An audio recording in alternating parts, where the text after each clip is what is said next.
Welcome to Unbiased and On the Fence. We are having our first show of Paranormal Frequencies, and I am Shane. Welcome, you guys, and I will let you do the honors because I'm so glad that you were able to get Darryl on here, and I'll let you sort of intro him here because, you know, I'll give you the pleasure of doing that. Yeah, all right. Wait, Mr. say your name Darryl. again. I had you muted. My bad. Who? This is live. Darryl E Berry Jr. I had Sherry muted. Sorry, Sherry. Okay. Okay, continue. Okay. See, I'm the one screwing up here. It's fine. Mr. Darryl E Berry Jr. is a lifelong practitioner, researcher, and observer of all things metaphysical, mystical, and cutting edge, including the out-of-body experience, extraterrestrial life, consciousness, spirituality, and fourth density thought. Through writing, speaking, and teaching, he works in his own way to contribute to the evolutionary development of the human race. And he wrote this book, Travel Far, that I love, and it's helped me so much. I think there's some macaroni and cheese on the cover. That's just proof that I couldn't put it down. Anyway, yeah. Grandma. And I got this little bookmark with it that came from his company, and it's autographed. Oh, nice. Very nice. Yeah. Yeah, and so welcome, Darryl. Awesome. Thank you. I appreciate being here. Yeah, it's Thank you for the great introduction. Yeah, it's nice to meet you, and you cover so many cool things that I'm really excited about this show. This is going to be a lot of fun. So, is there anything you want to add to sort of our intro? I do have your links below, so anybody who's just tuning in, you can definitely get connected with Darryl and his work. Just going down in the description box and clicking one of the links down there. Is there anything we need to add to that, sort of, though? Oh, no, she covered it. She covered it well. Okay, awesome. Let's see here. Great. Okay. Okay, Sherry, let's see. Where should we go? Oh, actually, let's do the images first because... That's what I thought we were going to do. Yeah. Okay, cool. Okay, so Rita sent us these images, and I'm going to put them up on the screen here because... Let me share my screen so you guys can look at it because we're sort of baffled. It looks really neat. She's got this game camera that is set up in the woods, and she went out there to sort of try to check out what it was after the fact, and there we go. So this is what the game camera looks like when it's just, picking up the deer or whatever. It's got the night vision on it, the infrared. But you can see these beams here coming down through here, and they look like some of them start halfway, and it's like it got triggered by the deer, but then it captured these streaks going down through here. Really interesting. Now, we talked about this on the Friday Night Love stream that we were going to bring these up. Here you can see there's some fainter ones kind of coming down through here. Here there's a bunch of them. Now this date, the date on the camera isn't right. So these were actually taken in December, I believe, or late November and December. Here you can see a bunch of them. Very strange. So cool. Isn't that wild? Yeah. What's that one word you said a friend of yours said it could be that, because you experienced something, Sherry, like this where you saw blue beams and phosphorus or something? When I go outside at night, like if I was running to my car to get something out of it or whatever, I'll see this like, I don't know, maybe 4 to 6 inch diameter blue orb, and it like flashes real bright. It's about 4 feet off the ground, 3 or 4 feet, Mm-hmm. It'll flash, and then it falls to the ground. And while it's falling, it leaves a trail, so it looks like a beam, kinda. And then Mm-hmm. it'll catch up to itself, and then go into the ground.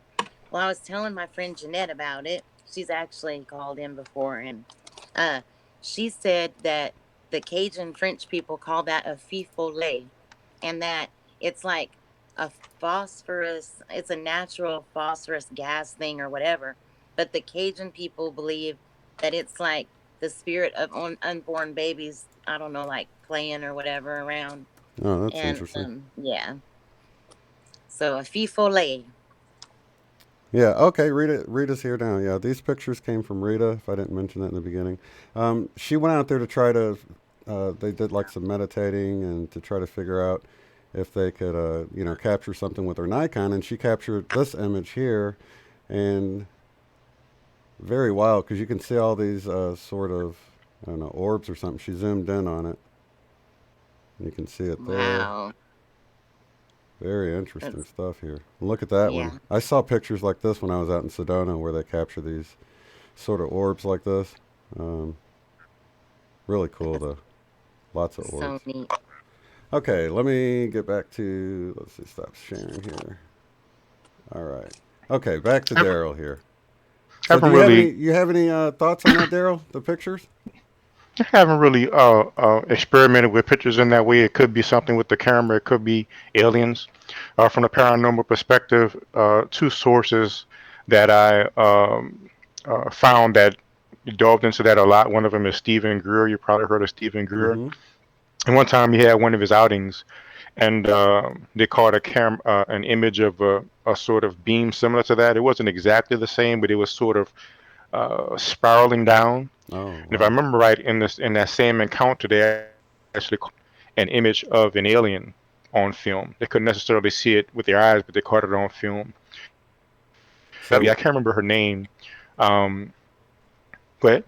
I was just going to say it would be better if it was video footage, I guess. Then you could see what they're actually, how fast they're moving and things like that. Because I don't really know how long that shutter's staying open for and things like that. I guess that would really make a difference on how the pictures turn out, when we're looking at them. So, I looked at those pictures really Possibly. good, and if you zoom in on it, it does look like it's got like some little spiral type.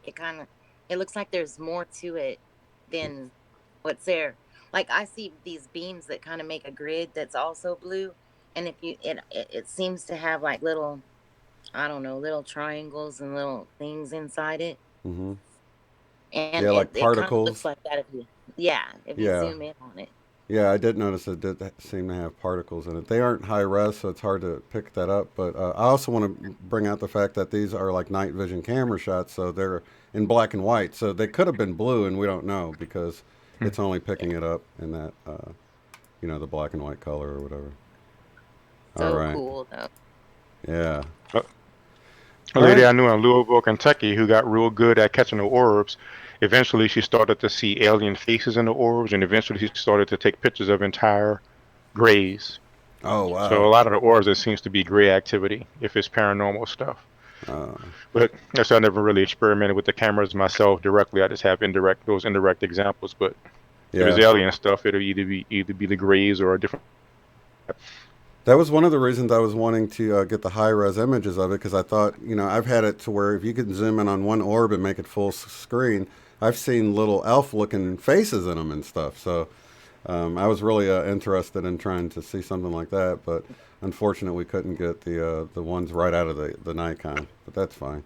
Um, yeah, so Let anyway. me add really quick, if anybody gets bored, there's a video on YouTube of mine called, it's not on my channel, it's an old channel. It's called Ghost Pet on Vanity. And there was orbs. Darby, I think she attracts spirits. And there Mhm. was just orbs flying all over the room. But we noticed there was an orb sitting on her vanity, and it looked like the bust of a cat, her deceased cat, Boomer, but it would shapeshift into different things. Yeah, And we saw alien and like a woman that have half a vine on her face and half woman, and yeah. it just really cool. Yeah, there was one of channeling Eric. They had captured an orb, a big orb, and I think that's interesting. Do you think that we're? I will ask Darrow this. If you think when we're just, are we just points of consciousness? Do you think that's what it's like? Because it'll feel like you're the whole body, but a lot of times people will capture these images, and it's like more like a point or an orb. And so, what are your thoughts on that? When somebody's like out of body or deceased, and they're like in the room with you, and people can feel their presence, and sometimes you can capture their whole body, and sometimes it's just an orb. The thing about that is when we talk about extraterrestrials, we're talking about switching dimensions. Hmm. And the fact is, what we see is not necessarily the shape of what we're seeing. It's something like, have you ever heard the phenomena where, for instance, an extraterrestrial craft can be a certain size on the outside, but be bigger on the inside? Yeah, yeah, I've heard about that. Where they go in and it's way bigger than what it appeared to be on the outside. Yeah, definitely. Exactly. And in the same vein, you can see, for instance, uh, a sphere in the sky, Hmm. but we're only looking at it from our dimension at a certain frequency that is taken the frequency of, but the actual shape of the craft can be, a disc or a triangle, but it just depends on what frequency it takes and then how that appears to us. So what to us seems to be visible is simply something that reflects back to us light that our physical eyes can interpret it. Okay. So that object, whatever frequency it takes, it may reflect back certain frequencies of light, but the light that we see may not be of a frequency to capture the full range that object it itself is experiencing, right? Just like how we know that the majority of the universe is dark matter. There's stuff there, but the frequency of matter doesn't reflect back light at a frequency that we could interpret. So in the same vein, when these ships change frequencies, we could be seeing something, but not necessarily seeing a thing. So uh, we could see an orb, but not necessarily be seeing a point of consciousness. We could be seeing a fully grown standing alien there, but it's shifted to a frequency that translates to us as an orb. See what I'm saying? Oh, So yeah. a lot of different things could be going on that don't necessarily correlate one to one how we interpret things. We see a box and okay, well, it's a box and that's what it is and that's what we see. But the fact is, when we start talking about other dimensions, we don't necessarily see what's actually there. We just see the small range of frequencies that it might be reflecting back to us at the time. Until that being or ship shifts fully into our dimension, we're not going to really see the shape that it has. Okay. And So of course, that's even that. That's nice to know, because that's like, sometimes you'll see some type of orb or something, and you're like, well, that's not even big enough for a person to be in. But that's a wrong assumption to make. You might only be seeing Exactly. a small part of something that's way grander. It might have several Exactly. beings in it. So that's nice to Exactly. know. Okay, Exactly. awesome. So cool. Isn't it? I'm glad to So, know that, because I was thinking of the one you saw above your pool that time. It didn't seem big enough to really have much in it, but you might have only been seeing a small portion of it that was in this dimension, and there could have been something much bigger. Yeah. I know I alternative. actually have a Go ahead. and actually have a perfect example of this. I started noticing in my research of extraterrestrial recordings. Mm-hmm. There's certain craft type that I call the walnut shaped craft, Mm-hmm. and what I started to do was compile uh, different different recordings of this craft.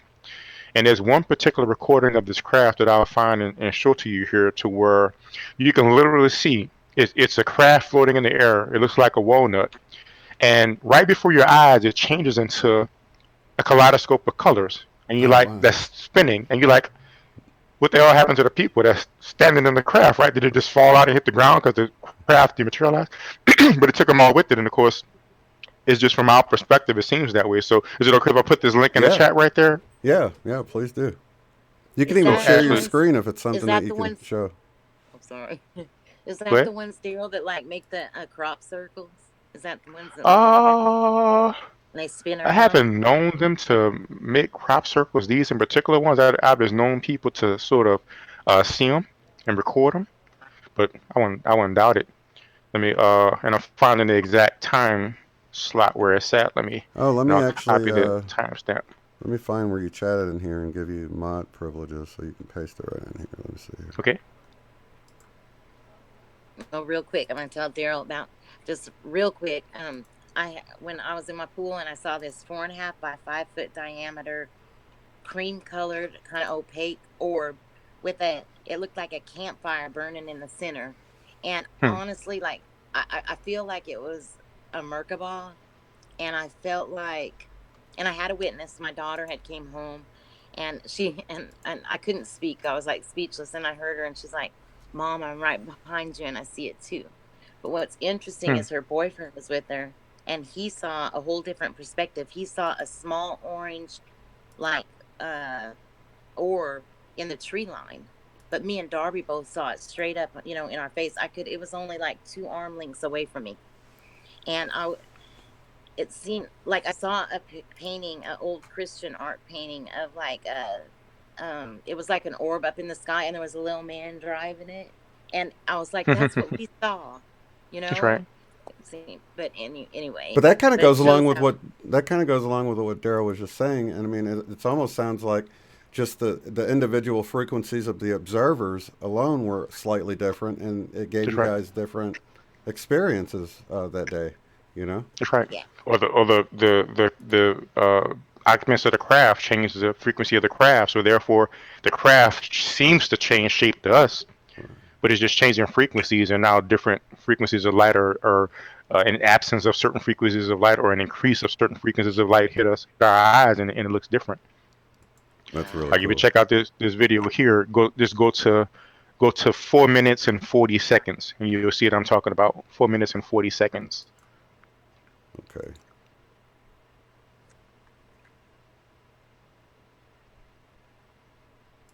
And I'm not familiar with Yeah, I'm gonna see if I uh, can.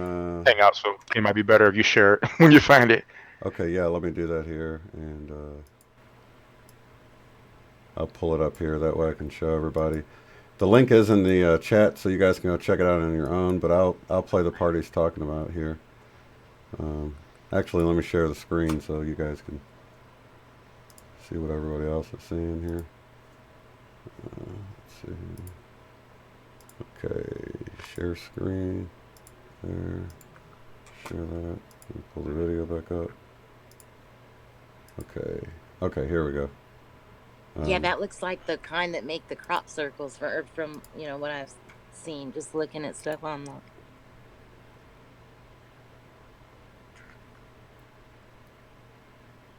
You see it right there, how Oh, it's Yeah. yeah. so at one moment it's clearly a definite shaped craft, and suddenly it's this rolling pool of light because it changed its frequency. It changed the frequency of the craft. Oh, that's wild. It's It's cool. almost like it wants to be seen right there. Like it's showing you that. It's saying, hey. Yeah. Could be. Mhm. Yeah, that's I'm sure that wild. they always, have some kind of purpose, even if it is showing themselves like the one on the Phoenix Lights one. I mean, a lot of people saw that one.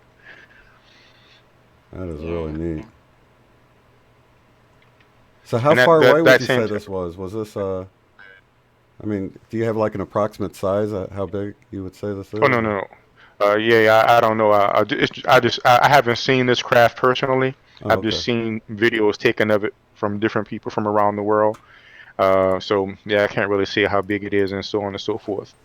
But it's definitely a craft that's pretty common around the world. I mean, I imagine for every video we see, there's probably, I mean, how many people just walk around with a camera ready to take a picture of a UFO, right? So all the ones Yeah. I saw, I didn't take a picture of it. So imagine how many times they might really be seen or might be around.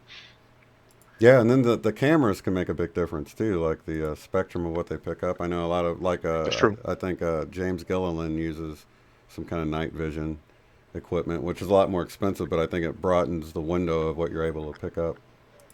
I think it was the same way with who did you mention earlier?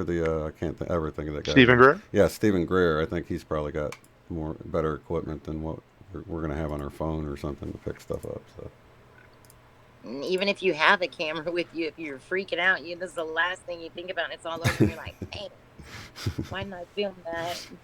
Actually, I don't know. It's the first thing I think about, but it seems like every time I've seen something, my phone's in the house or it's never right by me, and I'm like, ah, you don't want to Yeah. leave and stop looking at it because, it's so amazing or whatever. So, all right. So, are we going to get into out of body stuff, or where did you want to go with this, Sherry? Yeah, well, I had some questions for Daryl. I wrote them down, so I'm going to give him one. Okay. So, Yeah, let's do can that. you tell us? You ready? Yeah. Can you tell us Hey, how in, uh interested in the out of body experience and tell us about Big Ben because I love that story.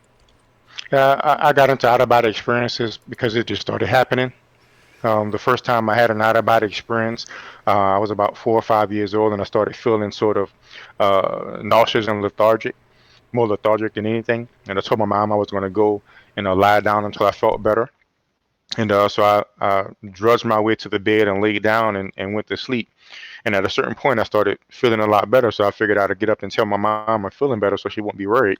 So when I got up and I went to go tell her, I went to open up the door and my hand went through the doorknob, which I thought was pretty strange. And I tried to open up the door again and my hand went through the doorknob again. And that's when I looked back and saw the lump on the bed that I realized was my physical body. So the door, realizing that my hand can go through the door.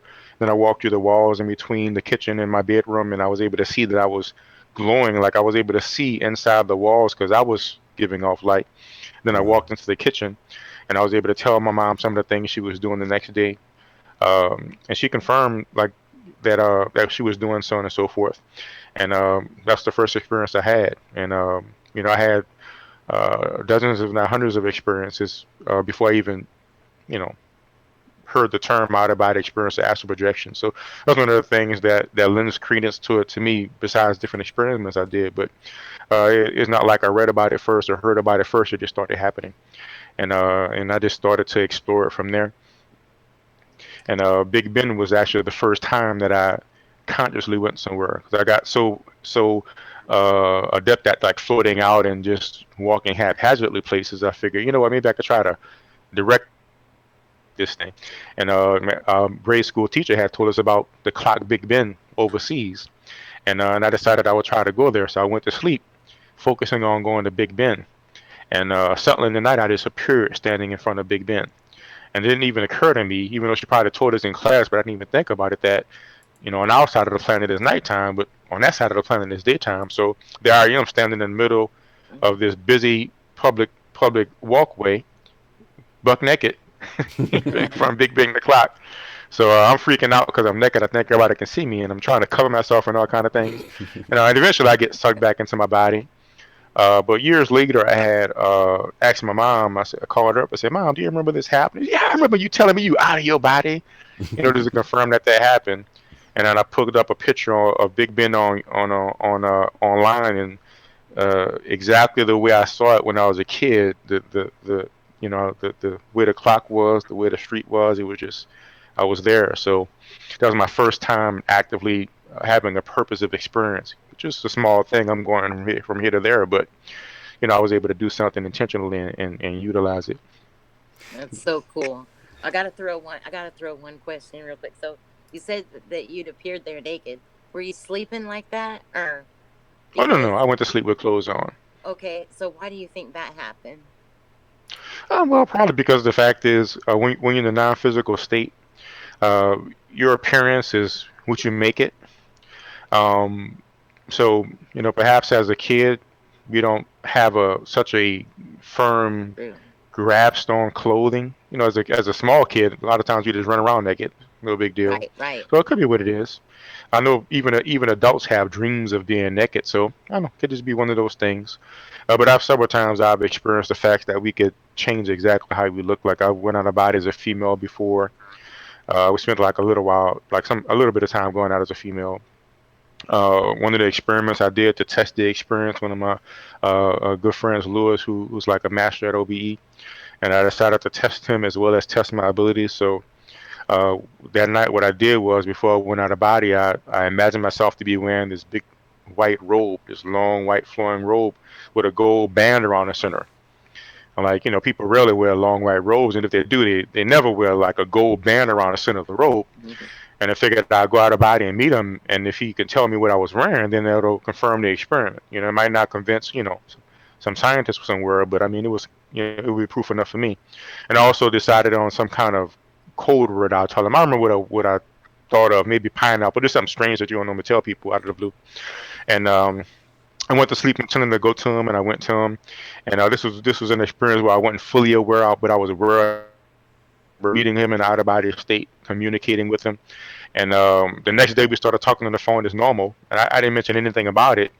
He just said, "Darryl, I saw you out of body last night." I said, "Oh, really?" He was like, "Yeah, you was wearing this big stupid white shirt with this gold band around the middle." I said, "Really?" And he said, "Oh yeah." He was like, "You was drunk, you know." So I knew I was not fully conscious. So that's just another example of the fact that we can make ourselves look however we want in a non-physical state, and is objective in that reality. So people, we make ourselves look like a tall giant demon, and people will see us that way, which is, what some beings do to terrorize kids or people. So Right. I just happened to not make any clothes for myself that time. That's just the way it happened. So, go ahead, Shane. I was just gonna say, so that's something that, like over time, I guess you just figured out that you can just put clothes on or whatever. Just how long did it take you to realize that? I mean, I guess that trip you spent naked or trying to cover yourself up, but and you were how old at that age? The Big Ben one, maybe I was about 7. I would say about 7 years old. Oh, okay. So yeah, that's really But young. So when was it that you actually started learning some of the terminology? Because I think that's interesting that you were doing it naturally. And I was just telling you before we went on that I had sort of this OBE loop that they call it, where you're going out of body and then you pop back in your body, you go out of body. And I did that over and over again. And that feeling, that buzzy feeling I got, took me back to, it gave me childhood nostalgia when I would have these nightmares, what I thought were nightmares, and it was that same feeling. So do you think this is something that all kids do and they just misinterpret it or don't know how to explain it to their folks? well, yes, it's something that all kids do, but that's because it's something that everybody does. So I found in my experience and my research that every time we go to sleep, we have an out of body experience. It's just a natural part of sleep. Mm. It's just it's something like how when you eat, the food goes into your stomach and the acids digest the food. You don't have to think about it. You don't have to make it happen. It's just a natural part of the way the digestive system works. So by the same function, whenever we go into the deepest state of sleep, which is the delta state of sleep, whenever we go into delta, the non-physical body separate. That's just the way it works. It's just that most people, we just not trained enough. Our focus is not sharp enough. Our frequency is not high enough. Either of these ways of describing it will be applicable depending on how you approach it. But because of our state of being, we just can't remember it. We're not aware of it.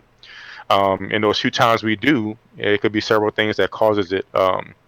Like for instance, before we started, Sherry was saying how she was waiting with her ill daughter, was very sleepy, trying to stay up, and she started to see things. Well, when you're very sleepy, you're starting to go into altered states, and altered state is nothing but a state where your physical body is asleep, but you remain conscious. A sort of strong altered state is the theta state, which is a state of REM sleep. That's when you start to see imagery. That's when your third eye starts to open. So if you're fighting to stay awake, but your physical body is so sleepy that it starts to hit the theta state, then you'll start to see, might start to see beings walking around, or auras, or orbs floating around, because you're in that theta state while conscious. By the same token, perhaps you stay up extremely late, so you're extremely sleepy. So when you lay down, your body just just shifts in delta really fast before your conscious mind really lets go, and you may start to feel yourself float out of body for a moment, or feel yourself get paralyzed. Or Mm. perhaps something alerts you in your sleep to where you don't normally wake up at that time, but something, whatever it is, alerts you, and you become conscious while your physical body is still asleep. Then you go to move, and you leave your body behind, just like I did that night. So it's really just a natural part of sleep. It's not anything that's strange. um, Paranormal is an applicable term because we have established certain things as normal. Thus, anything outside of that established parameter is by definition paranormal. But over time, we'll start to realize that all of these things are normal. It'll just become commonplace to us, and it's just a natural part of existence. I can't, when I think about why it started happening normally to me, I would say just because it's just the lifetime where it's at. I started to become aware of different lifetimes. I know I spent a lot of lifetimes doing meditations and studying all different kind of philosophies. So, it's just in my experience, I'm hitting the end of my train of lifetime. So you start to, move through these things a bit quickly and do these things naturally because you did them before. It's not an accident that people like Mozart just start making symphonies at 10 or whatever, just because they developed these abilities before. It's just a continuation. Mm. Well, one of the things I find interesting is the more I'm learning about this stuff, the more that I hear other people's stories, and they seem to attribute them to either demons or just all sorts of really negative stuff. Which I'm not blaming them because I did the same thing. I thought I was being attacked or having a health issue when I was sort of buzzing. I'm like, what the heck's going on? Did my heart stop beating? Is this what it feels like, for your whole body to fall asleep? Because it almost feels like that, like your arm falls asleep and you get the pins and needles. It was almost like that throughout my body and like with my vision and my hearing and everything. So that's one of the reasons why I like rolled over to wake my wife up. I thought I was like having a heart attack or something. But I hear all these people, I hear their stories, and I'm like, oh my gosh, you were totally about to go out of body or whatever. But they feel like they were getting attacked by the devil or all sorts of things. You know what I mean? And do you find that's commonplace that people just automatically jump to scary stuff like that, because it is sort of a scary situation? I would say it depends on the culture. I mean, if you're in America, where it's basically is mostly a Christian culture, and the modern Christian culture, basically anything that's not the Bible is the devil. So Right. that's what people jump to. So it's really a cultural thing. If you go to India, so out of astral projection and stuff is commonplace. It's commonly understood that a yogi who spends years meditating can, like if you look at the, I don't remember the exact name of that document, but it talks about the different psychic powers. It'll probably come to me momentarily, but it talks about how you can make, things as small as an atom or as large as you can shrink your size, increase your size, see far. It's about clairvoyance and things like that. So in that culture, they would understand you having an out of body experience and so on and so forth. So this is just really cultural. Um, That makes just like sense. when you look at the story with the fire in the sky story with Travis Walton, when he has his experience, he thought it was horrible, and these aliens people was doing some crazy kind of crazy stuff to him. But years later, when he looked back at it from a karma perspective, he was like, "It was probably helping me." He did the equivalent of stepping behind a fighter jet right before it takes off. If you step right behind the exhaust of a fighter jet before it takes off, you're not going to have a good experience, right? You're going to take it to the hospital, and the stuff they do probably going to hurt because you like have severe burns. But they're trying to help you. So depending on our state of mind, we can interpret things all kind of ways. But it's just a normal experience, It's just a normal natural experience. But the fact is, though, sometimes negative beings do attack us. I mean that's a fact. Just like, you know, dying doesn't immediately change your state of mind. A negative being physically is going to be negative non-physically. So, for months, at least I don't know how long it was, this being chased me in the guise of Freddy, chased me all up and down the neighborhood. Out of body is Freddy. I was scared to death. But eventually I learned that this was an actual non-physical being who shaped himself to look like Freddy. And when I stood up to him, he left me alone. But the fact is, I mean, some people may have a go into an altered state and see some demonic being or feel some demonic presence, and it could be there. But there's no need to be afraid because we're just like them, except we have a body too. So anything they could do, we could do. So there's really no need to be afraid. Yeah, I actually heard you on. I think it was with Michelle Walling talking about that tips for if you encounter stuff like that to first realize that they're no more powerful than you are. And then another one you Hmm. mentioned was flying upward. I think That's right. just imagine yourself sort of ascending away from danger if you feel like you don't want to really confront it, or you can just manifest anything you want, a shield That's around right. yourself, or we just don't know the power that we have, I guess, in that altered state. So, it sounds like they're just having fun because I know, we'll do that to each other. We'll jump out and Exactly. say boo, and, it's just probably fun for these things that just, I think one of my viewers had told me about, he was running from something in his sleep over and over again, and he finally stopped and stood up and said, why are you chasing me? Was that Joel? I think Sherry. That Joel. yeah. He said, "Why are you chasing me?" He says, "Because you're running." It's like it's just fun. You know what I mean? So it's yeah. So I think we take it a little too serious, and then that gets back to the culture thing you're talking about, where if we're programmed to feel like something's out to get us, and you got that victim mentality, of course you're gonna feel like a victim at a time like that when you could That's right. actually turn it into this wonderful experience of creating a reality and really having fun with it. You know what I mean? That's right. Yep. All right, Sherry, let's pop another question on Darryl here. Cool. Okay. Did your ET contact also start as a child? And do you feel it's connected to the out of body experience or altered states of consciousness? I guess both. My ET contact started as a child with these great aliens that used to visit me, and at the time they told me or understood that they were my real family. Like my experience was that I was a gray that somehow ended up in a human body, and I was like trapped, and that's just the way it was. And so I saw them a lot before I heard anything about grays and all that kind of stuff. And what I've found through experience and research over the years is that the ETs, almost all of them exist at a different frequency than us.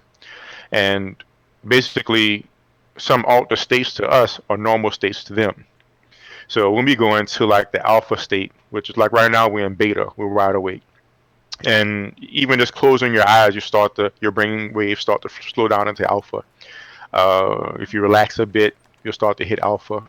And then when you get to the point in sleep, maybe like right before you conk out, you start to see lights or shapes or images or faces. That's when you're in theta. So these extraterrestrials, they exist in like their reality is our alpha and theta, which means that when you learn how to consciously enter theta, you'll be in a prime state to interact with extraterrestrials. So I, for instance, going into an altered state. Matter of fact, that's how I saw all of my contacts. Every single ET craft I saw, I went into an altered state, and I reached out to them telepathically, and usually within about a month or two, I will see a spacecraft, or I'll go into an altered state, and I will see them in my theta imagery. I might see a face, or I might see an actual being. I might be able to go out of body and interact with them. And another thing is it's less intimidating because these beings, they're physical. They're the frequency of the energy is a bit different from ours, but they are physical beings. But still, the way it works is their frequency is such that they're aware of their whole selves, while we are very compartmentalized. We have a lot of fears that we repress and memories that we repress. We have beliefs that cause us to repress things. If you believe that OBE is the devil, well, you don't want anything to do with that. So now you're suppressing an entire aspect of your being. Well, when we're in the presence of these beings physically, they literally draw us into a different frequency, which is no different than what would just happen is if you have a glass of water that's 100 degrees and a glass of water that's a degree above freezing, and you pour them both into the same bowl, what would be the temperature of that bowl? Warm? Right in the middle, right? So what happens is when we physically come into the presence of these beings, our vibrations start to interact, and they slow down a little bit, and we speed up a little bit, and we can interact. Well, those higher frequencies bring up all of that negative stuff inside of us, and it can be quite frightening and to us because we are afraid of what's in ourselves. So it's actually a lot easier for us to interact with them in the non-physical state because we can more easily dismiss it as a dream or whatever. So that's another reason why we have more contacts non-physically as well. We do have contacts physically, but we just oftentimes don't remember it. So even one contact I had, most of it I don't remember. Like an hour of it, I just don't remember it. And that's me after having years of contact. So it takes a lot of development to be able to increase our frequency to the point where we could have these experiences physically.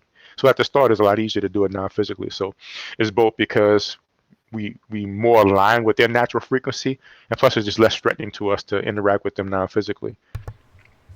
One of the things that you had brought up, you said that sometimes it's like people are drunk because when they're in that state, that they're sort of just out of it, right? Because it's like, I guess they're asleep, they don't realize they're there. So is it almost like there's just a bunch of half asleep drunk people wandering around? They don't realize they're even there, and they're just kind of bumping into each other. I mean, do you come across individuals like that when you're out? Yeah, I have. I have. It's not as many as you think though, because most people seem to stay close to their body, Mm. close to their physical body.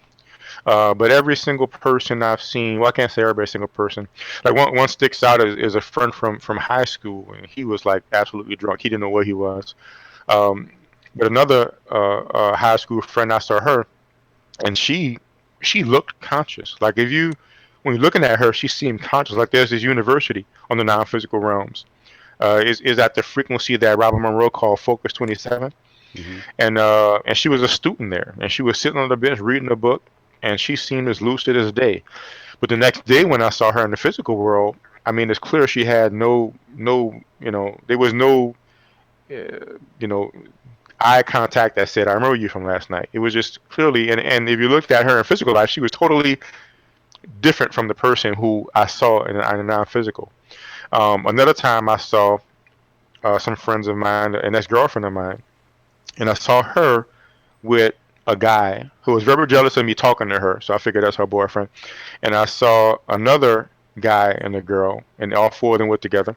And I hadn't spoken to her in years since then. I mean, we didn't part on bad terms. We just lost contact.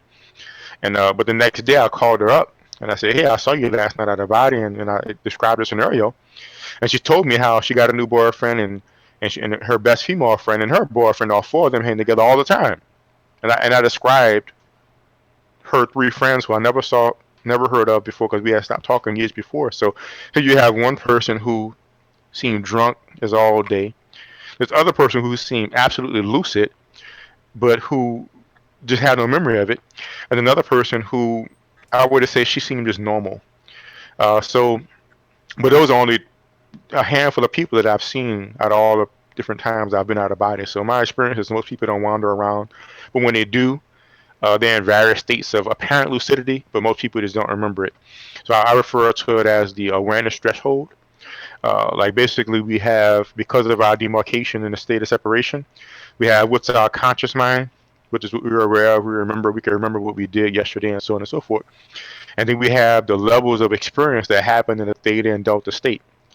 And since we don't consciously bring our attention there, the things that happen there, we just don't remember it. So most people, whatever they do, they just don't remember it, no matter what they do. But sometimes, like one time I went to this class and it was filled with people. Because most people just don't remember it when they wake up. So it is actually a range of states you'll see people in. It's just one thing that's pretty much universal is most people just don't remember. So it almost sounds like with the example of the four people you were talking about, like they hung out in the daytime so much that they went to sleep and hung out there too, because I don't know, they Exactly. were like filling each other's vibrations or frequencies and just ended up going into to the sleep room together, right? Is that kind of how that works? It's just habit. I mean, how many times have you, um, like, an example is you, okay, let's say your phone battery died. Your phone is dead. Mm-hmm. You forgot to charge it. You know it's dead. You don't have your charger. But still, you reach for your phone to check your messages. Right. And then you realize, oh my gosh, what am I doing? My phone battery died. I knew it's dead, right? Right. So we have habits of things we do. Right. We used to calling our friend and talking to them. We used to hanging out with our friends. So when we go to sleep, those habitual things will just continue. We just that makes sense. no different than physical world. The non-physical world, we have a habit of making these things so different and special, but it's not. It's just a different frequency of the same old thing. That's really all it is. I actually had the thought that we don't remember a lot of our dreams because they're just not extraordinary. I mean, it's almost like they're not much different than our waking time. So they're not, they're not anything that's going to stand out to us. And a lot of times we don't remember it because of that. So if like in that instance, you got four friends hanging out, they're hanging out all the time, and then they dream about hanging out, then there was really nothing there to stand out to make them remember it. And that's sort of why I think we remember those really bizarre dreams or those odd dreams, because they were so bizarre that they kind of caught our attention and were noteworthy, so to speak. So when we see somebody in our dream state, I mean, do you feel like that person for sure exists, or do you feel like we just can create people like the whole NPC thing, like you're creating a world of just what your imagination kind of comes up with? Do you think there's a little bit of both? I would say both. In my opinion, I could definitely tell when a person is a real person. It's just like being able to tell that, you're talking to a person rather than trying to talk to a mannequin. I remember one time I was in a non-physical state, and it was just humanoid being there, but I could just tell it was like a non-physical mannequin. But at the same time, talking to, for instance, about those four people, I mean, it was just clear that there was people. It's just, when you're in the non-physical state, you could perceive awareness and intelligence, even if something is totally non-human, even if it's something that you will not think is intelligent. You could just it's just palpable, you know. So yeah, so you It could be all. in a realm where you can see things that are clearly not real, and you can see entities that are really there. Some of them you could be projecting, and so on and so forth. But in my experience, it's very easy to tell the difference. So it really depends on how aware you can become in that state, then, which is, I think, really the difficult thing for most people that want to explore this is like figuring out how do I get there and be conscious of it. Because I've had that feeling come over me since then, that buzzing, and I'm like, oh, here we go, it's going to happen, you know, and I get excited about it. And then I wake up later on, I'm like, oh, I can't believe I fell asleep and missed it again. So I guess your book goes into tips on how to be more effective with trying to explore I guess, the astral, the That's etheric right. world, or is there a difference in that, the astral or the etheric world? Is there?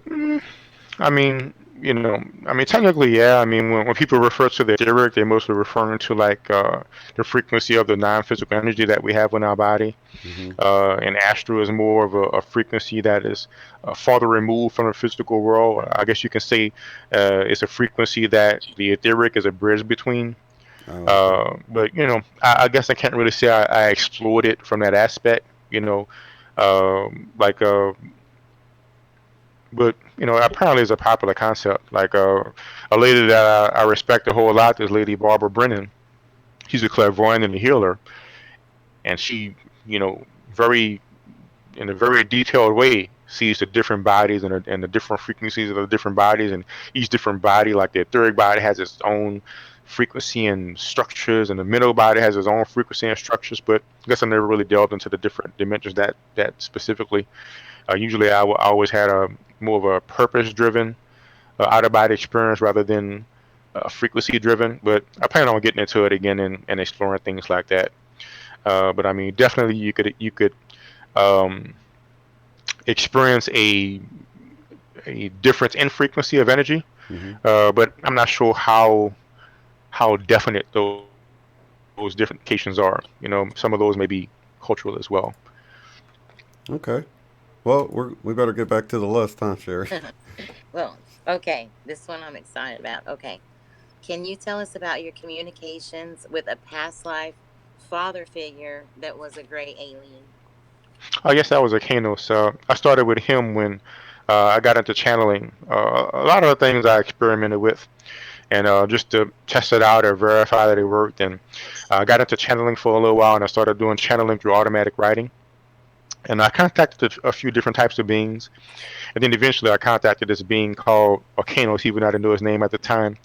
And around the same time, in my out of body experiences and in my altered states, I started to see this cloaked being start to appear. This being in his purple cloak, and I couldn't see his face. I couldn't see any of his features. This is purple cloak.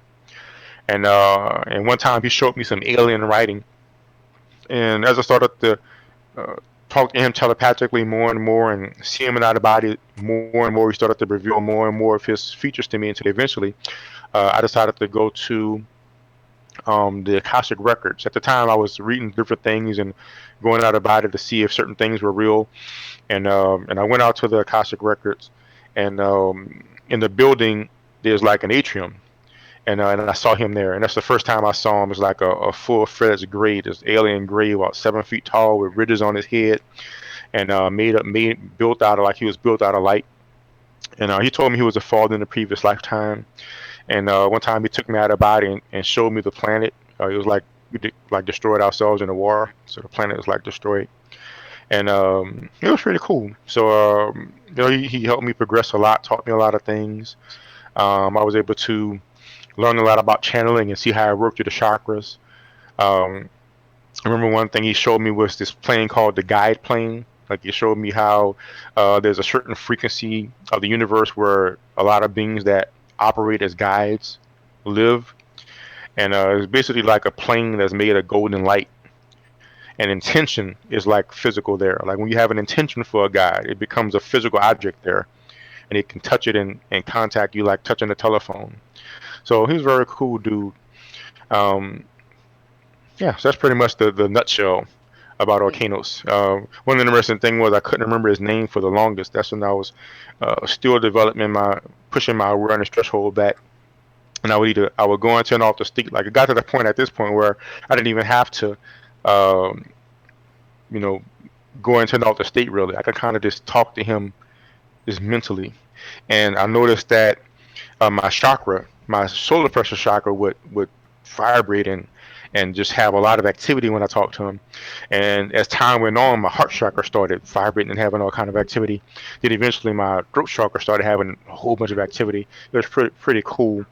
And one time, something very interesting. This is one of the most interesting experiences I had. I don't remember if I put this in the book, but we was just talking telepathically, and he decided to show me an experiment. And what he did was he told me he could show me how he can type through my hands. And I was in his altered state, and I felt his presence. It felt like this energy field, this palpable energy field, like up here, and it just hovered down into me and occupied the same space as me. And it felt like I was like 2 times as dense, like I could feel his presence inside of me. And I just felt this burst of energy, and my fingers started going. My finger was just going like that, and he just typed out paragraph and paragraph of information. It was amazing, and and maybe because of that experience, like just one time, I learned to tap into that. Like when I started writing, and I accessed this aspect. Like what I found is like when we think, a lot of times verbally. But our thoughts first come as ideas, as intents, and then it cycles down into a more separated state. And some kind of way I tapped into, I guess you can say, this level of intent, and I pushed the intent straight to my body. My hands was going like that again. But that time I was typing what I thought. Like I instead of verbalizing what I wanted to type, I had the intent of it. It's hard to explain, but it was almost like I wasn't thinking, but I was, and it was just amazing. But I kind of like picked that up from when he did that, but I stopped doing that because it was hurting my hands because my hands was going so fast. It was like I could feel the strain in my wrist, so I just stopped doing it. But yeah, he was a cool dude, man. That's So neat. amazing. Yeah, that's amazing. I love it. Okay. Okay, you ready for another one? Okay. Would you say that the planets and the beings are outside of ourselves, inside and projected outward, or separate, or both? All of those. All of them. Um, mhm. I mean, I from get the I from get what the you mean. hmm? Okay. Can you tell about your friend that actually witnessed and videotaped a craft that you could have possibly actually been on? Yes, so there's a period of time I go through different phases where I try to have contact, and this was a period of time when I started reaching out for contact, and I was going to the altered states. During this period of time, I interacted with a few Essassani aliens.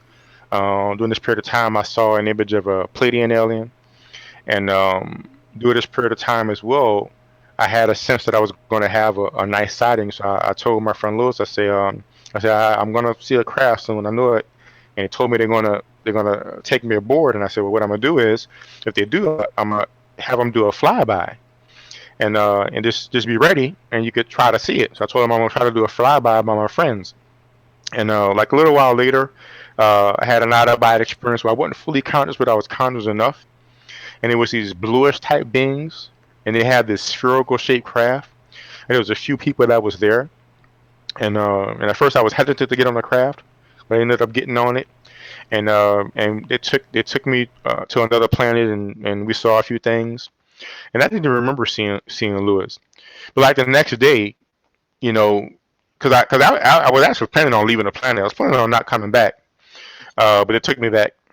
And the next day he had called me up. He was like, "D, I'm surprised you answered. I thought you weren't here no more." I was like, "Well, what do you mean?" He was like, "Well, I saw this craft, so I thought that was you because you told me he was going to do a flyby."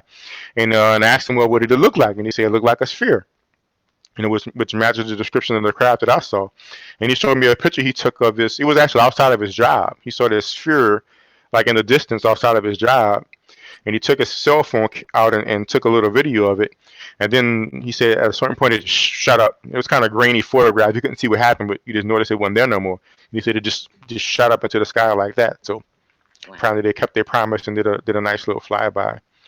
So, and that's what I would challenge people to do. Like I was never really much into, I think we're past the point where we have to just keep seeing these little dots way in the sky somewhere. I kind of just to start actually seeing craft where you could see something and you know it's there, right?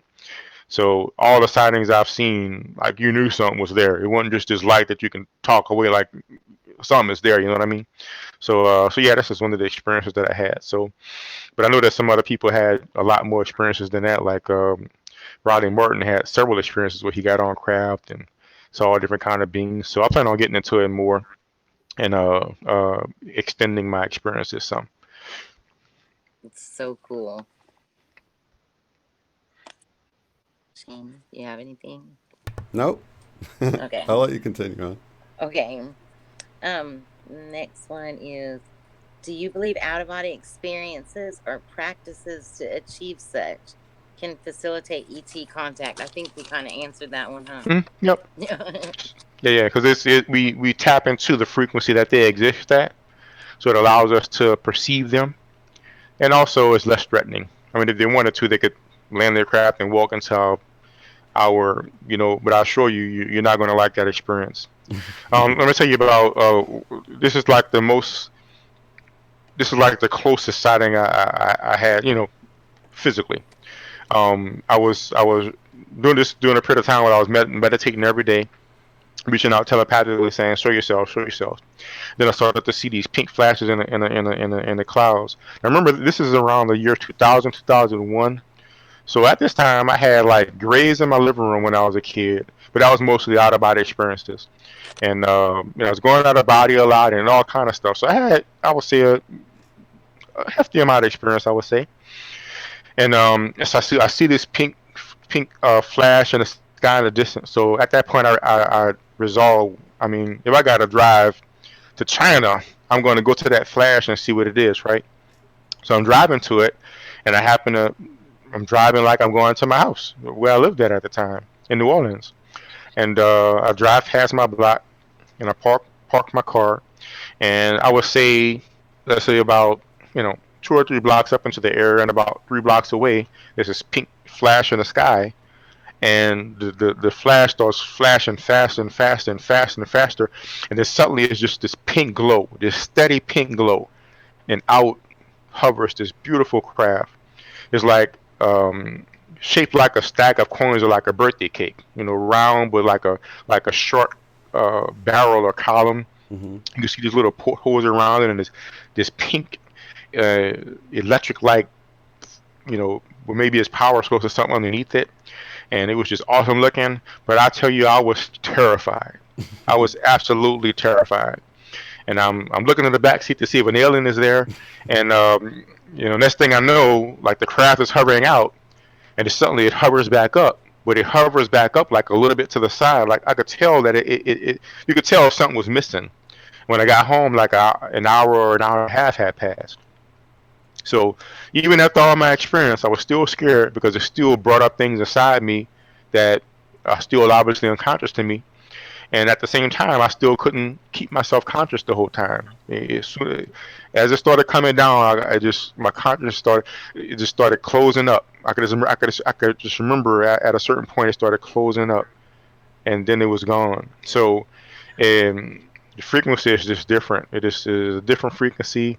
It takes a lot of development to run into them physically, and yeah. So definitely, if you want to have ETs, I suggest doing a lot of meditation, a lot of altered state work. I suggest doing a lot of looking into any fears you have, not just fears of extraterrestrials, but are you afraid of being out of work? That fear, of course, being out of work could be a legitimate possibility in the world, but the fear is something totally different. The fear behind whatever is going to happen is something totally different from what happens. So you bring you up a could really potentially, you bring up a really good point though, because a lot of people will just assume that that the extraterrestrials made them go unconscious, like on purpose to abduct them or something. But it almost sounds like what you're saying is it's almost more of a natural phenomenon that you're reacting with this higher dimension, and like what you were talking about, the hot and the cold water getting poured that's together. right. And it's pulling you up to where it's like a natural thing that you go unconscious. It's not so much that they were That's trying right. to abduct you and make you forget. It's just, that's how it kind of works out, right? That's right. And to be clear, I mean, sometimes that does happen, Oh, but right, right. most of the time, in my experience, it's just like when you go to sleep. There's nothing that forces you to lose consciousness because I remember, I guess I was about 17 or 18. I got to the point where I was conscious 24 hours a day. Like I would be awake physically, and then I would lay down and get up non-physically. And so 24 hours a day. But it was too disconcerting to me. It was like I was living in this surreal world where it was just, so I stopped doing it. I let it myself normalize. But during that period of time, I learned that losing consciousness is a matter of our state of being, our level of development. So just like how when you go to sleep, you normally lose awareness. Just like we were covering, when you're in the presence of that craft, and it pulls you into that same altered state that you lose awareness in every single day. Well, of course you're going to lose awareness. They're not trying to do anything to you most of the time. So yeah, you're exactly right, and it's exactly what the point that you wanna pull from it. So that's very perceptive of you. A lot of people will miss that. So yeah, so we will not be able to perceive what we've not developed ourselves enough to encompass. It's just as simple as that. So as we start to develop ourselves, our breadth of perception will expand, and we'll be able to start to interact with these beings on a more and more conscious level. It's just like if you're sleeping and you wake up in the middle of the day and you just open up the door and bright sunlight beams in. What happens? Uh, What do you do even before you think about it? You shut your eyes, yeah. right? So basically, we're in a state consciously where we shut our eyes a lot. Every night we shut our eyes, and so we can't blame them for the habit that we've developed for ourselves, our own state of being. But as we So work through our fears and as we meditate more and learn to ground and center ourselves and things like that, that will broaden our awareness then to where we can enjoy that time and not have a bunch of missing time and wondering what the heck happened, I guess, during that is that time. correct. That is Okay. correct. All right, let's get back to a question, Sherry. How's that? Okay. This is one of my favorite ones. Okay. So I was hoping that you could tell us about visiting a realm or a space that you created as a child and the condition that it was in when you returned as an adult and why it was in such a state. Oh yes. So in my experience, like the non-physical realms, all of them are self-created. Well, I mean, of course, the whole universe is self-created. But the way the non-physical realms are set up is set up so that we experience ourselves as having a lot of control over it. So basically, like if you was to go into a non-physical realm that's just unformed non-physical realm, it'd be like just an amorphous cloud, just like a cloud that you see in the sky, just an amorphous cloud. What happens is when we have a thought or an image or an imagination, we take that amorphous stuff and we form it into what we want. We form it into a house or a sword or whatever we want to form it to. And all the different realms of the non-physical, in my experience, are this amorphous matter formed into these shapes and forms. Well, what happens is when you start to imagine things personally, basically you tap into an area of the non-physical that's something like a wilderness that hasn't been touched by man yet, and you shape it into what you want. But just like how we shape it into that shape, just like things here again, we think of the non-physical as something strange, but it's just like the physical world. If you have a house and you build it brand new, but then you move away and you don't tend to it for years, what happens? The gutter gets filled with leaves and start to hang, and the roof starts to get caved in and fall in, and the bushes overgrow, and it just starts to wear out, and if you come 100 years later, there's be these ruins. That's the same thing that happens with the non-physical matter. It's just that rather than using a hammer to form it, we could use our mind to form it. But in the same way, when when we leave it unattended, it starts to dissipate back into its natural form. So there's periods of time where I went out of body and intentionally formed different realms, and I learned this from Robert Monroe. In this practice, he would do something called making an I there, where you'd imagine a realm and go there, and it'd be like your personal hangout on the non-physical realms. What I would find is if I didn't visit these realms in months or years, I would go back, and it would just be part my realm and part just amorphous matter. Like I might see a tree, and I might see the base of the tree, and then it starts to become fuzzy, and then the top of the tree is just, you know, dissolving off into this amorphous shape. So, but of course you could form it back together again. But if you continue not going, it'll just all just become this amorphous realm.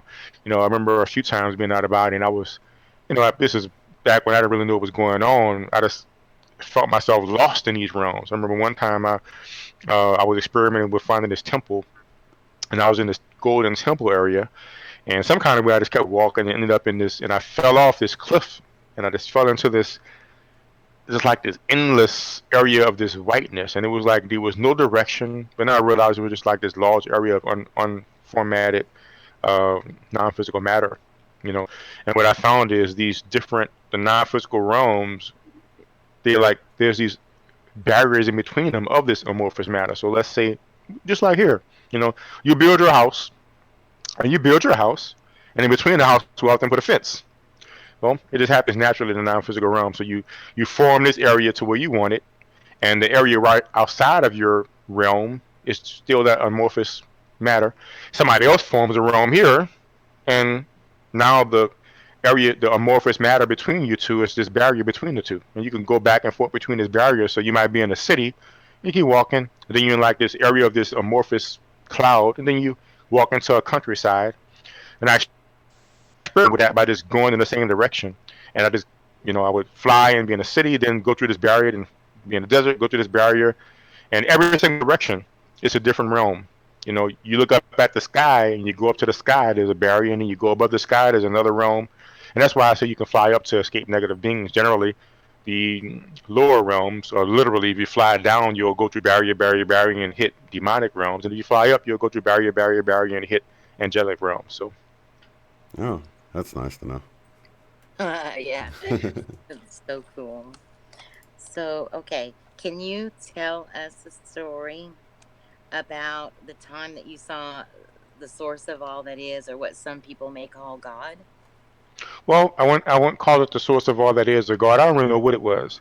Okay. I can say for sure it wasn't God or the source of all that is, but that's a totally different topic that I'm happy to get into.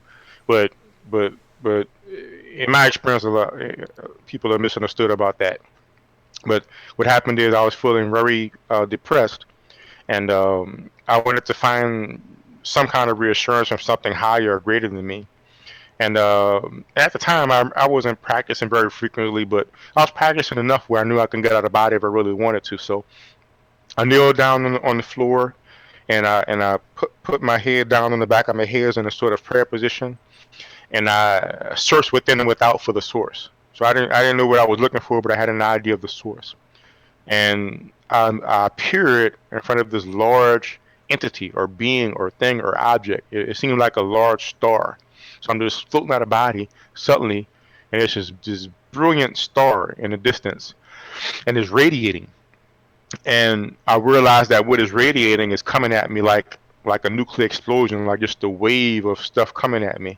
And I didn't think nothing of it. I'm just sitting there looking at it. And when the wave hit me, I realized it was just pure absolute love and pure absolute acceptance, like the most pure love you could possibly imagine, and the most total acceptance you could possibly imagine. And actually that scared me too, because I didn't feel I was worthy of it.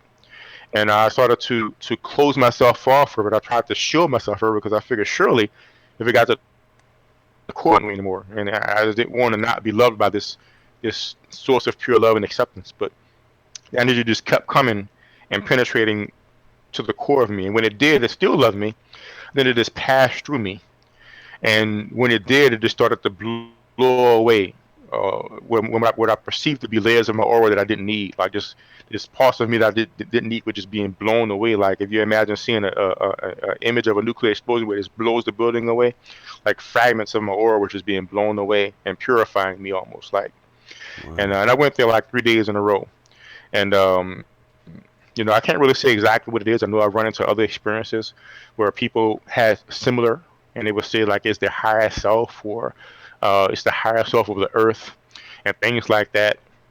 But it was a pretty cool experience, and it's awesome to think that there's sources of such pure love and acceptance in the existence that we can tap into, really, whenever we want. I'm pretty sure you don't have to have skill that out about experience to tap into it, but that's just happened to be the format or the method that I chose because that's just what I know. But it was an awesome experience. I'll never forget it. And after 3 days, I wasn't depressed anymore. I was like, yeah, I got this. I was pretty cool after that. So you can imagine. You actually took away from it benefits that helped you. Oh yeah. Oh, that's definitely. cool. So what made you think that it wasn't the source of all? Because I had a similar experience to that on DMT, where I felt like I returned to something similar to what you were saying, but I had lost I didn't know who I was at that time, so Hmm. I'd forgotten who Shane was at that moment. It was just pure bliss and love and acceptance and all those things. But I didn't get to retain the fact that I was still me at that time. So I'm just trying to distinguish, how would that be different than the source of all, in your opinion? Well, I mean, it's not even an opinion. It's an experience. Right. So, in my experience, this entire universe is illusory. Anything perceivable and conceivable is absolutely illusory. And this goes into the level of thought of pure non-dualism, like things like A Course in Miracles gets into, which is greatly misunderstood document, but is a document of pure non-dualism. Mm. And so to tell you the experience, this was like 2 years after I started studying A Course in Miracles, which is about 2006 to 2007. And it teaches you that the world is an illusion, that what is real is eternal, is changeless, has no form, no shape. Mm. Anything that has form and shape can't be real. So, for instance, that entity, as pure love as it was a clear shape and a clear form. There's a clear distance between us. Even though the non-physical realms are not, or they say there's no time and space, but in my experience, it's just a different frequency of time and space. So, I started to consider intelligence because that's one of the things I always enjoyed about myself and prided myself on. A part of my identity, my intelligence. And I started to consider from the Course's perspective that if the world is an illusion, just considering if it's an illusion, and if it's a dream that we're dreaming, and then intelligence must be a fiction as well. Intelligence must be a part of the projection that we project like everything else, just like the Mm. color of our skin. It's just Right. an aspect of the dream that we project for a certain reason. And there was a period of time when I really understood this. And what happened was, in my estimation, is it underpinned what to me was a fervent aspect of how I identified myself. And in an instant, the universe disappeared. And I experienced myself as the mind that's projecting the universe. The universe is being projected by one mind, but there's nothing new. You could talk to Buddha here to tell you there's only one mind in existence, and there's many teachings about that. But Mm-hmm. to experience it, there's literally just one mind projecting the entire universe. And the entire universe, which includes everything perceivable and inconceivable, every dimension, whether physical or non-physical, every thought, whether love or fear, everything is a projection. It's just a field of meaningless activity. And this one mind is projecting it to maintain its sense of individuality. But the universe is actually on the verge of disappearing. So anything that's within this field of meaningless activity, which is anything that's perceivable or conceivable, is a part of the illusion, is a part of the unreality, which is why, like the ancient Hindu scriptures speak of Maya, that the world is Maya, is illusion. It's not real at all. Mm. But in truth, it really does not exist at all. So nothing perceivable or conceivable is real. Matter of fact, the mind that projected the universe is not real. So people confuse the mind that's projecting the universe with God because that's all they know. Mm. So obviously, what makes all that is must be God, but it's not all it is. It's just all we know. So that really gets This into the fact that we're in a matrix, but when we get out of this matrix, we're getting into another matrix. It's always a matrix. If it's perceivable or conceivable, then that is it's correct. That okay. is correct. That goes That right is correct. along with a guest I had on a couple of weeks ago that was talking about that exact thing. It's like, we're within this matrix, but like what you're saying is you can get out and go somewhere else and where there's like a different set of laws, but that's the set of rules for that matrix. It's not like you've gotten out That's of it. correct. It's just you've moved into a different matrix. That's Exactly right. Now, and that's not to take away value from the different matrices as they might be described. So, for instance, this matrix is called the third density environment, is an environment of separation. mm-hmm, Us versus them, government versus citizen, black versus white, male versus female, a lot of separation. And even within ourselves, conscious versus unconscious, awake versus asleep. mm-hmm, When you go into civilizations like the Palladian civilization or the Sasani civilization, they're fourth density, where they're more aligned with unity and cooperation, love instead of fear. So that's a much different experience. I'd rather be there than here to a certain extent. Obviously not fully because I'm here, right? Right. But as we start to evolve, we start to be able to exist in those realms more. And you'll find that in those societies, people become enlightened more frequently because, they're closer to that level of thought that recognizes that only what's real is real. So it's not to take away value, but it's also to point out the fact that we don't have to go through all these changes to reach the absolute truth. You could be in this world. So just like we said, it's different. It's a different matrix. So within the illusion, it seems like this dimension, and this dimension is higher, and this dimension is higher, and this dimension is higher.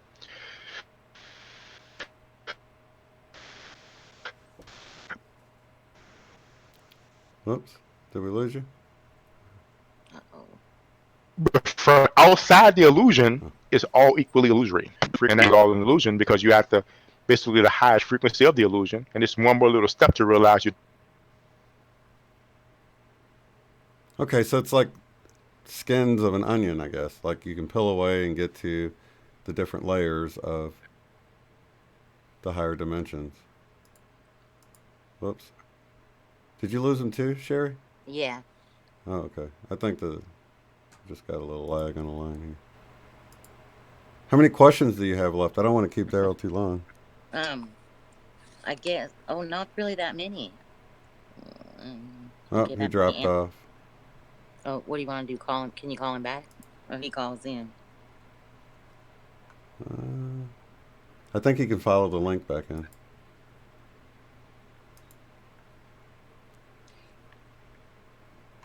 You need me to text him or something? No, I think he has. He can just click the link again. So that's interesting, though. We can carry on the conversation because I think it's funny that it's, or you can text him if you want, but I think he'll know to follow the link. But wait, I see his. Oh, there we go. Is. There we go. We got him back. There we go. Whoops. Okay, there we go. I guess. What's the last thing y'all heard? You were talking about. I was talking.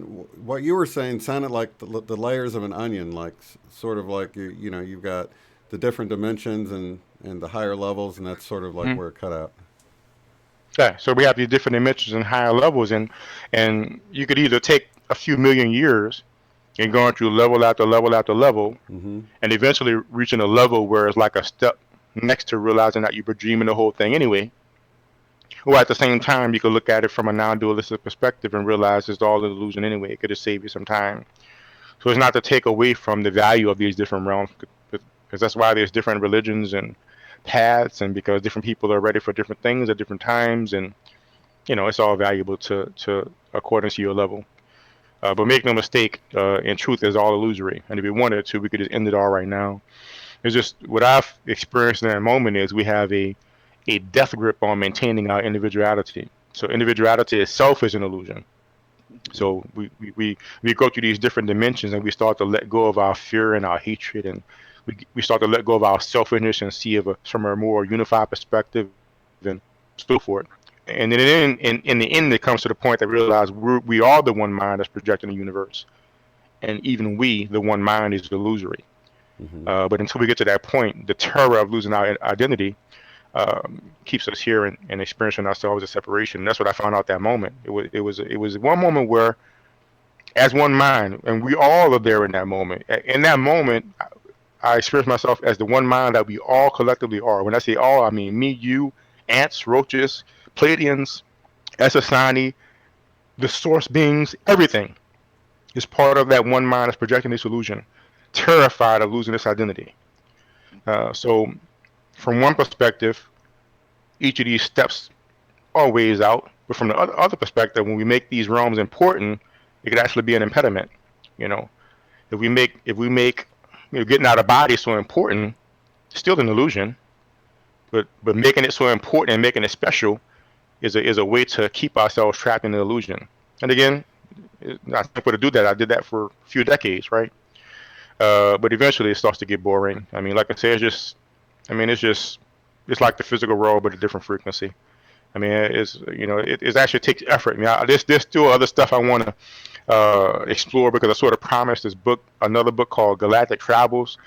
But the fact is, it doesn't really interest me as much as it used to. Like one of the reasons why I first started getting into out of body travel actively, because I wanted to find the purpose of life and the meaning of existence. And at a certain point, you realize it's something beyond that. So when you get into pure non-dualism, that's when you get into the real, nitty gritty of what's really going on. But again, it's terrifying because it challenges your very existence, your very identity. The Atman itself, the soul itself is not real. And it's terrifying when you start to experience that, when you start to learn that truth experientially, it's terrifying. Well, when we in this community often talk about ascending or trying to reach that next level or whatever, it sounds almost like we're our own worst enemy because while we're wanting to progress and move forward, at the same time we don't want to let go of our individuality. So it's like Yeah, it's true. you got this tug of war going on. We're here really because of ourselves then.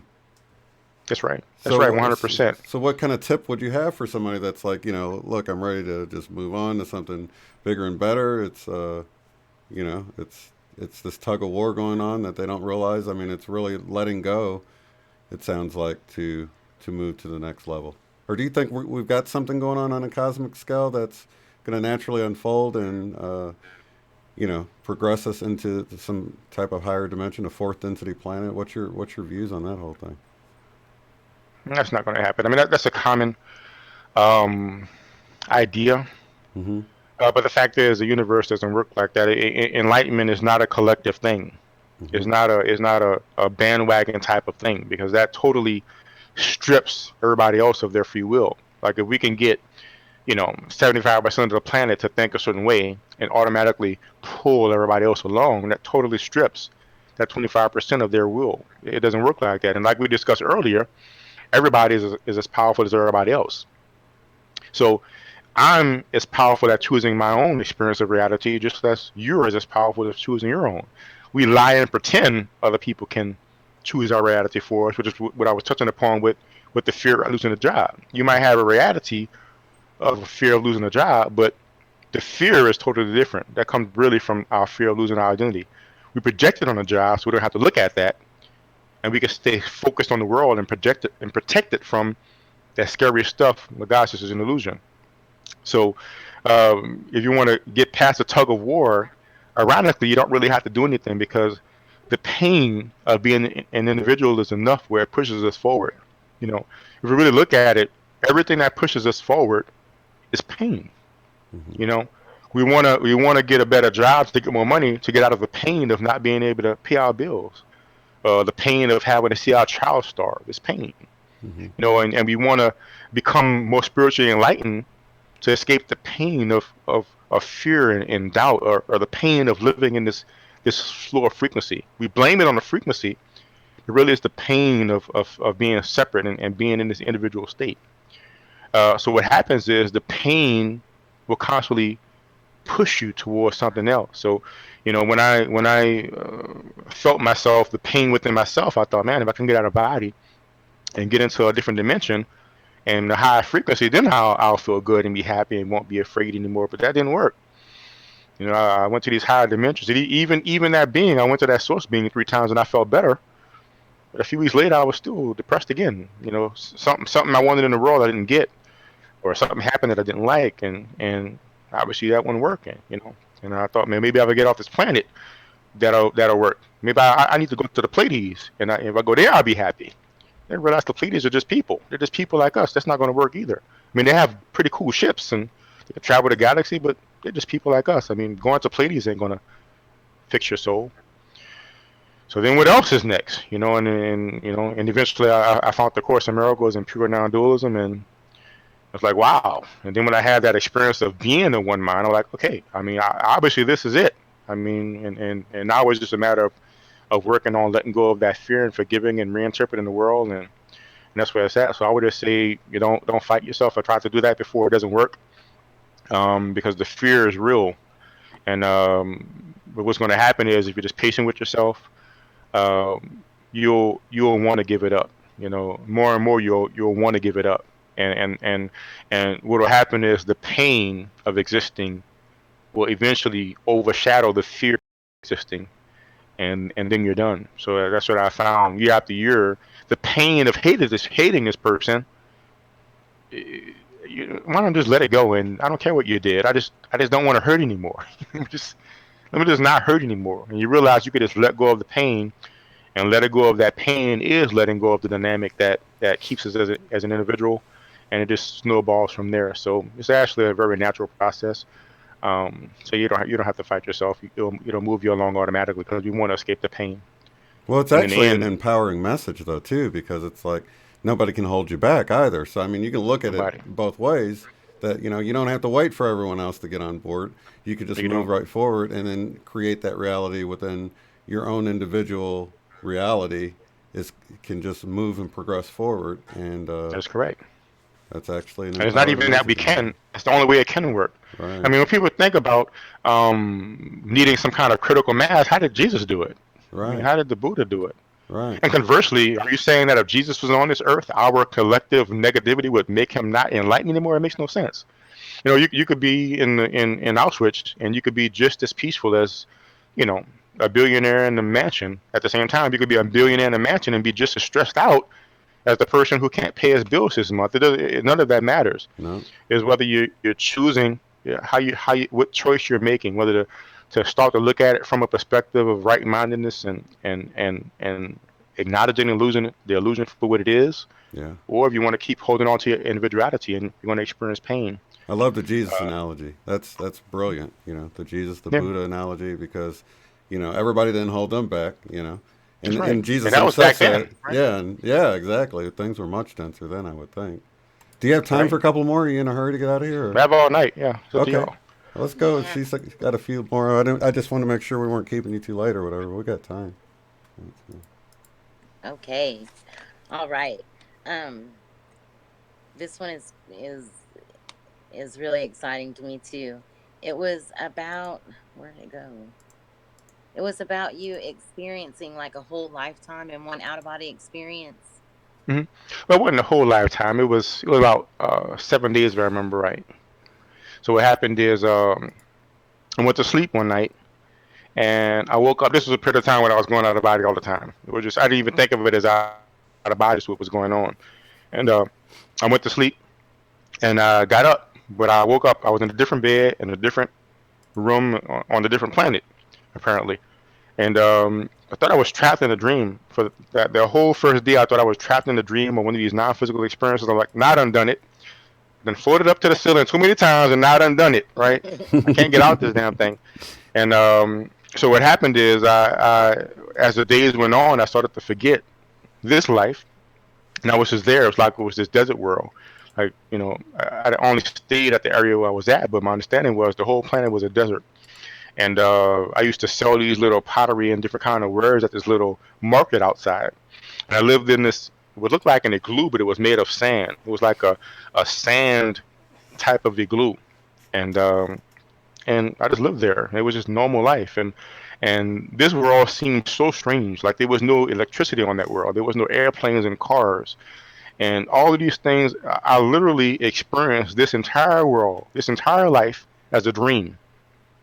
It seemed like a dream that I had that slowly I was starting to forget. It was a dream that seemed so real, but how could I possibly believe that crazy stuff was real?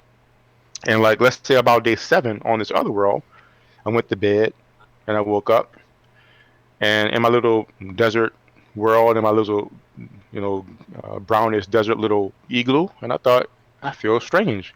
Then I woke up again in this world. I'm like, oh my gosh, now I'm in the other dream again. And so for a while, I was like, unsure what's going on. Then I was like, okay, this must be the real world. And I was frantic. I was like, then I've been gone for like 7 days. So I popped out of bed to go run to tell my mom, like, where I've been at for the last 7 days. I figured they must be looking for me. And she's just making breakfast like normal. And I'm looking at her like, they didn't even know I was gone. But then I realized it was like the next day. Like, it was only one night. And like for the next week, it was the same thing. It was odd because this world was the dream still. Like, it still seemed like a dream. And it almost seemed like it was a dream I was dreaming that I was in someone else's life where I wasn't that person, but I had access to that person's memories. So I was able to go to school and I knew where I sat. It was like where that guy sat, but It's going to seem strange if I sit somewhere else, so let me sit where he sat. And these people, they're this guy's parents, but now it seems to be me, so I'll let me act like I'm their kid. And after about another week, then this became the real world for me. So that was very instrumental to me, and it was something to reflect back on, like when I became that universal mind. Like our identity it's an illusion, it's not real. And what we take to be ourselves is more like a habit than anything else. It's like a habit that we hold on to. There's a lot more to do with it. Like, we're always still that one universal mind, so nothing is accidental. Basically, at the level of the universal mind, we choose to remain separate. And at this level, we hang on to the fact that I'm a black man who's smart and so on and so forth. It is a reflection of what we're doing at that level. So it's not to say that these identities are not powerful. They are. They're as powerful as that universal mind wanting to keep his identity intact. But at the same time, it's still illusory. And it's easy to have experiences where, I guess I can't say it's easy, but it's so close. It's not far away, put it like that. Because it's an illusion, it's so flimsy.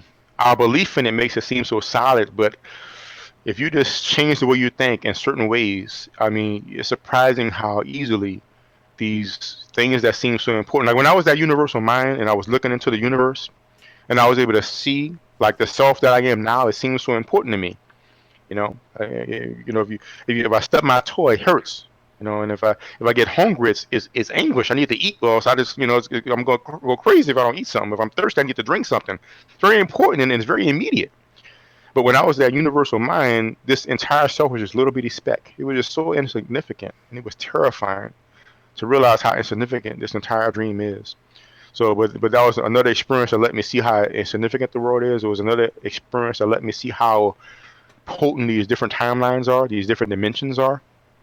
And our timeline is real, but the other timelines, we're the dream. We're the alternate timeline. On this planet, we seem so like we're the center of the universe, but to other planets, we're the extraterrestrials. We're the extra, whatever the planet is, the extra Essassani or the extra Pleiadians. So it's all relative, and but our investment in individuality makes us make these things so important, but the purpose behind it is not what we think. It's really about keeping our individuality intact, and it doesn't matter. We don't care what we attach to, as long as we're attached to something. Even if I'm attached to this frightened person that's about to lose my job, secretly I'm happy because at least I'm something. At least I'm not nothing. So we have so many levels to that we've differentiated ourselves into to keep this thing going. Wow. Well, this almost sounds like it's going to tie into the Mandela effect. I don't know if if that's a good segue for you, Sherry. But yeah, sounds good. Yeah, I mean, well, that the only thing I had one. Okay, if he had experienced anything that made him believe that an out of body experience can, like something changing in an out of body experience can affect, like the timeline now. Or okay, Oh, yes and no. get what I'm saying? Just saying, really, all time has already happened. So speaking from the absolute highest level, we can't change anything. Everything has literally already happened. It's just one instant of insanity where we thought we were separate. Now, within the illusion, we can seem to change things, but even within the illusion, we can't. The reason being, like here's an example. Like, one thing I find I have a tendency, like maybe we all have certain tendencies, like, and you start to practice alter states, these tendencies come to, and I have a tendency to go through time. This is a tendency that I have. So let's say when I start meditating again, I might start hearing myself reading the book, and maybe a week from now I buy a book and I start reading it, and I realize I was hearing myself read the book last week. And I have a tendency to start going out of body to the future. And one time I went out of body spontaneously, and I entered my own body. And what happened is I was in this room that I was never in before, and I couldn't control my body. I could just look through my eyes like I was looking through a window, and I was just like, okay. So I'm just looking through my body, just a passenger, and I noticed that I had these little bags, these plastic bags, and I took these little white strips of paper and I wrote stuff on them and I stacked it to the plastic bag. I'm like, what the hell am I doing? I didn't know what I was doing. I'm just looking through my eyes. And I'm just putting these stickers on this plastic bag over and over and over and over. And at a certain point, the me who's at that time, I'm just looking through my eyes. I start looking around frantically, just looking around. I'm like, what in the world? Why am I looking around like this? So, and then suddenly the experience ends, and I'm back in my body in present time again. And like 10 years later, went through all kind of changes and things. And 10 years later, I moved to a different place, and I joined this sort of commune. And for a living, I sold incense. So one day, I'm sitting there getting my incense together for the day, and I have my bulk incense, and I take these little plastic bags, and I put 10 or 20 incense in a bag to sell them. So what I usually would do is I would take all the plastic bags, and I would put the flavor of the incense on it first, and I would come back later and put the incense in the bag. So I'm sitting there putting my flavors on my bags, and then I think, this is the experience. This Kind of is like this is deja when I vu. saw myself, huh? Kind of like Exactly. deja vu. Yeah. And I knew this is when I was in my body in the future. So then I frantically started looking around the room because I was like, I remember what I saw when I looked around the room. So let me look around the room to see if what I saw is real. But then I realized this is why I looked around the room. I looked around the room because I remember looking around the room from when I went from the past. That's You know what I'm trippy. saying? Yeah, man. So each thing fulfilled the other. So I didn't really change the future or the past because it all happened at the same time and it just sort of fit together like a puzzle. So did the past happen first or did the future happen first? It really happened at the same time. So if we experience ourselves changing the past, it's not that we changed the past. It's that the first time we were already there, and then when the future came, we fulfilled it by going into the past. You see what I'm saying? So we don't really Yes. change it. It's just that's the way it plays out. If that makes sense. See, I've been tripping out lately because I have this one, this moment of now, and Hmm. all of a sudden I'm noticing that little things that happened before were like signs of now. Does that make sense or no? Hmm. Like, I mean, it's just There's so only one weird. mind projecting everything, so there's That's so synchronicity, and weird. we have snippets of things here and there, so Yeah, it's that's natural. amazing. It's And it's fascinating. almost like the more you look for that stuff, the more you're sort of in the now, paying attention. Because a lot of times we get so busy with worrying about what we got to do and doing all this stuff, playing around on our phone or whatever. So you're not really in the moment. But the more Hmm. you're in the moment, the more you'll notice synchronicities, and the more you're looking for them, the more you find. And it's like it gets overwhelming at times. You're like, how this all seems like it's all orchestrated in a way. Once you start looking, it's almost like everything's already laid out like it's supposed to, like a big play or something. That's right. You know, so that's Because it really is. strange. Yeah. Because it is. Okay, so is that going to lead to the Mandela effect, Sherry? Or Okay, I was almost there, but now I had one more that everybody's gonna want to hear that's kind of off the subject, so I'm just gonna throw it in there. okay, Okay. Um, can you describe and explain what would possibly be going on if someone suddenly finds themselves viewing a spaceship or a craft from a perspective of above it, or like floating above it or off to the side of it? Yeah, my first thing would be an out of body experience. Either an out of body experience looking at the craft or being physically on the craft and having an out of body experience above the craft. So it happens a lot. Okay, all right. So now you can go on to the Mandela effect. That's all. okay, because yeah, what you're saying is like, I mean, we could see something like you can have like, for instance, people have noticed Bible scriptures changing, right? So you can have your Bible up in your attic, and maybe you memorize the scripture. You go up there, nobody's messing with it. It's covered with dust. You pull it down, you open it up, yet the actual print in the Bible has changed from what you remember. You might remember the lion shall lie down with the lamb. Now it says the wolf too shall dwell with the lamb, and what gives. I mean, if it's all the moment of now, it doesn't seem so impossible because it's like the moment of now is when it was really printed, even if it was set to be printed in 1900 or something like that. So, what Hmm. are your thoughts on this? How much have you looked into the Mandela effect, and what's your thoughts on what could be happening with people noticing reality changing in a seemingly impossible way? Well, I looked into it a bit. I don't really take it. I was looking into it to get the general idea. And people, for instance, like the name of a business is suddenly different. And you remember it being one way and it's different now, and so on and so forth. So different things could be going on.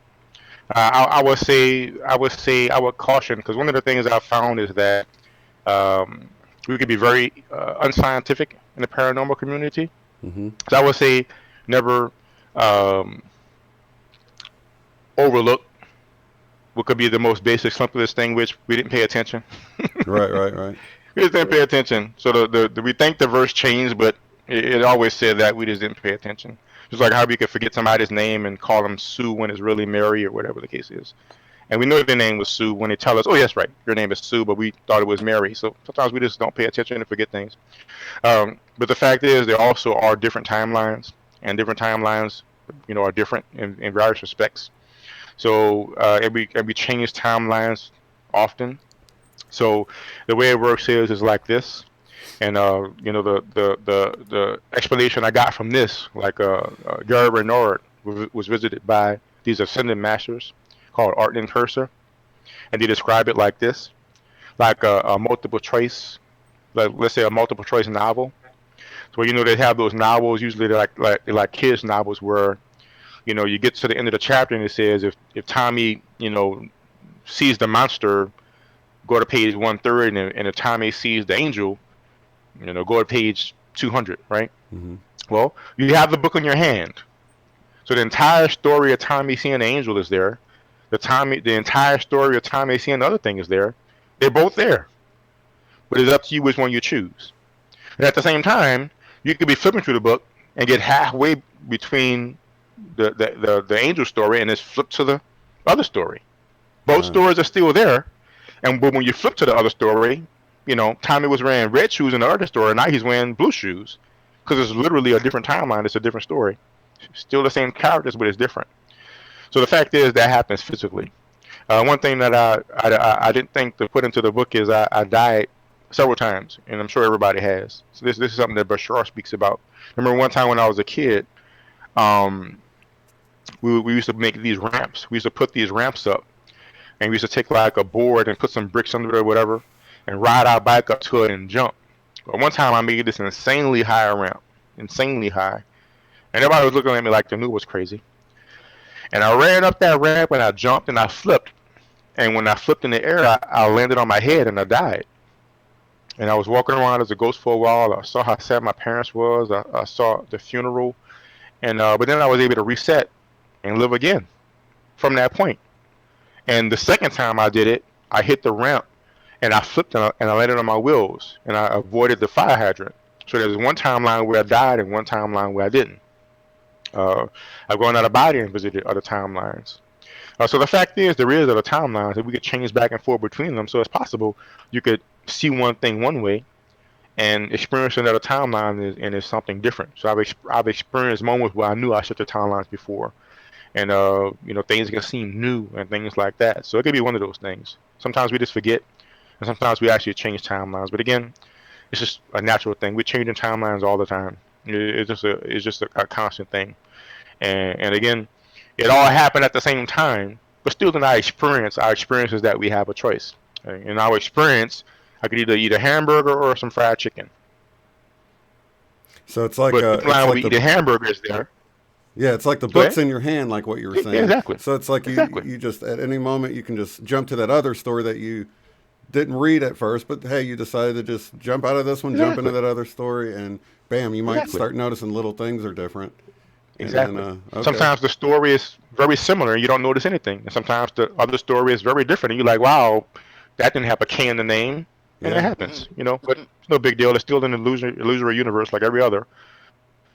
And I think that's what it's, whatever reason we chose to go there. That's what it's pointing out to a lot of people, because a lot of people feel like they started noticing things when they had a near-death or a time that they thought they should have died or would have died, and then they lived, and then all of a sudden they start noticing all this stuff, and they wonder, did I die? So the question is probably yeah, and then you jumped into the timeline where you didn't die, and that's where your consciousness shifted to. So that goes right along with what Suso was saying. That's interesting. Well, all right. Well, man, cool. This has been an awesome conversation. Did you have any more questions, Sherry? No, I actually got them all in. I was worried I wouldn't, but I did. That's awesome.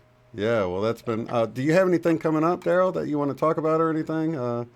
Besides a bit far off. Like, I'm starting to get into practices again, and do my galactic travels, and I'm starting to write some novels, but those are years in the future. But they'll be coming up at some time. Okay, awesome. So people can follow you on your YouTube channel You can and follow me on my YouTube. Eventually, I have my website up that's linked there again. So yeah. all right. Well, awesome. I really appreciate you taking the time to come on and talk and chat with us, man. It's been a very enlightening conversation with you. You're welcome. I enjoyed being here. Thanks for inviting me. I I appreciate the just invite, want to Sherry. I want to say really quick that y'all have to get this book because it has everything about how to have an out of body experience. It's just I really couldn't put this book down. It was so well written. It had so much information. And I remember whenever I first started reading it, I think I was like so afraid of like the extraterrestrial stuff in it and everything. And then as I progressed and everything, and started learning, I was like, let me get this back out again and reread it. Yeah. And it's just it's really well written. It's amazing. Y'all have to get this book. That's cool because I think fear does hold us back a lot of times with stuff. So if it helps you deal with that, I'd say it's a good thing. Yeah. Well, awesome. Well, lots of love and light to everybody in the chat, and we'll see you on Thanks, the next one. Darryl. Thanks again, Darryl. You're welcome. All right, bye-bye. If you'd like to support the work I do, go to paypal.me/UOTF. Thanks.